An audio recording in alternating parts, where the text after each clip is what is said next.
Warahmatullahi wabarakatuh. Perkenalkan, nama saya Muhammad Azhiruddin.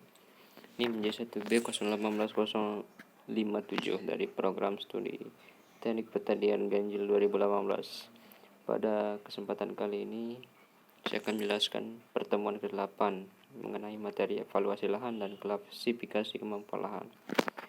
Perlu ketahui bahwa apa sih evaluasi lahan? Merupakan suatu proses penilaian keragaman atau kinerja atau performance lahan jika digunakan untuk tujuan tertentu, meliputi pelaksanaan dan interpretasi survei dan untuk studi lahan tanah, vegetasi iklim, dan aspek lahan lainnya, agar dapat mengidentifikasi dan membuat perbandingan berbagai pengguna lahan atau mungkin dikembangkan.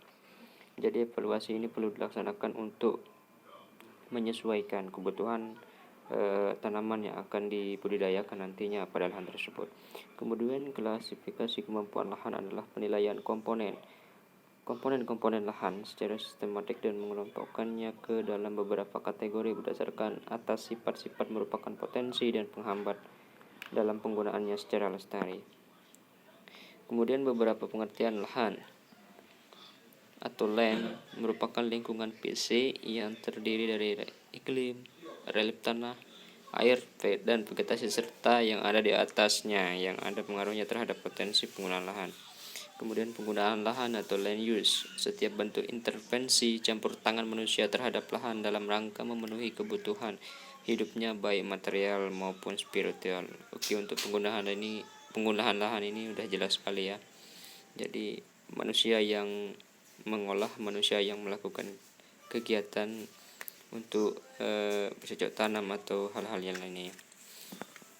Kemudian karakteristik atau sifat lahan atau land karakteristik adalah atribut atau keadaan unsur-unsur lahan yang dapat diukur atau diperkirakan seperti tekstur tanah, struktur tanah, kedalaman tanah, jumlah hujan, curah hujan, distribusi hujan, temperatur, drainase, dan lain-lainnya. Kemudian kegunaan dari evaluasi lahan ini adalah komponen-komponen penting dalam proses perancangan penggunaan lahan. Tentu itu sangat dibutuhkan oleh beberapa macam dan jenis tanaman dan kebutuhan dari tanaman itu sendiri nantinya. Kemudian kedua, memberikan alternatif penggunaan lahan dan batas-batas kemungkinan penggunaan. Kemudian yang ketiga, mengetahui tindakan pengelolaan yang tepat agar lahan tetap lestari. Nah, ini pentingnya kita melakukan untuk kegunaan dari evaluasi lahan tersebut.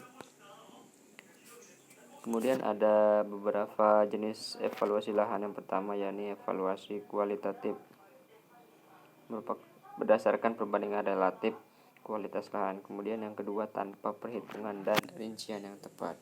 Berbeda dengan evaluasi kuantitatif atau kuantitas, itu berdasarkan perhitungan. Diperlukan pada survei kelayakan atau feasibility grade land evaluation.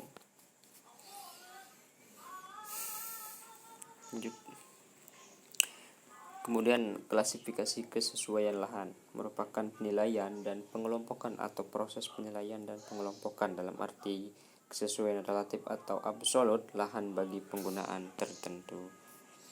Kemudian ada cara proses klasifikasi. Yang pertama adalah metode parametrik, kemudian yang kedua metode faktor penghambat. Kemudian kemampuan lahan merupakan kapasitas lahan untuk satu macam atau tingkat penggunaan umum. Kemudian kesesuaian lahan, adaptabilitas atau kemungkinan penyesuaian sebidang lahan untuk semacam penggunaan lahan tertentu. Satuan peta lahan, land mapping unit, peta suatu area lahan yang memiliki karakteristik yang spesifik berbeda dari satu peta lahan lainnya. Kemudian sistem klasifikasi kemampuan lahan oleh Hawkins-Smith dan Steele pada tahun 1943. Kemudian yang kedua, Klingeville dan Montgomery pada tahun 1973. Dan pada klasifikasi kemampuan lahan ini nanti ada kelas, subkelas, dan satuan kemampuannya. Untuk kelas ini berdasarkan intensitas faktor penghambatnya. Kemudian untuk subkelasnya berdasarkan jenis faktor penghambat atau ancamannya, seperti ancaman erosi, kelebihan air, dan perkembangan akar tanaman. Kemudian yang keempat ada pembatas iklim. Kemudian ada satuan kemampuan berdasarkan keragaman dan persyaratan yang sama terhadap sistem pengolahan yang sama.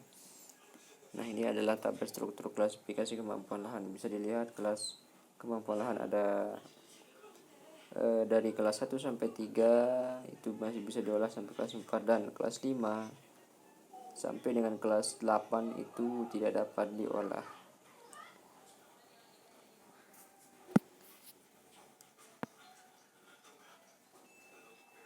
Dan beberapa asumsi untuk menerapkan dan menggunakan sistem klasifikasi kemampuan lahan.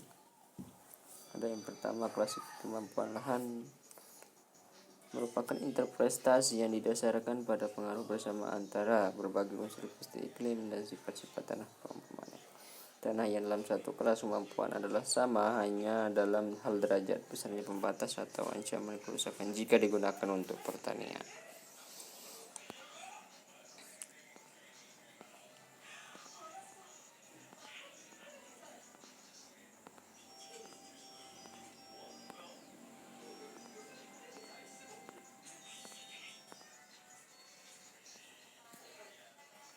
Nah, mungkin hanya ini yang dapat saya sampaikan. Kurang lebihnya mohon maaf. Wabillahi taufiq wal hidayah. Wassalamualaikum warahmatullahi wabarakatuh.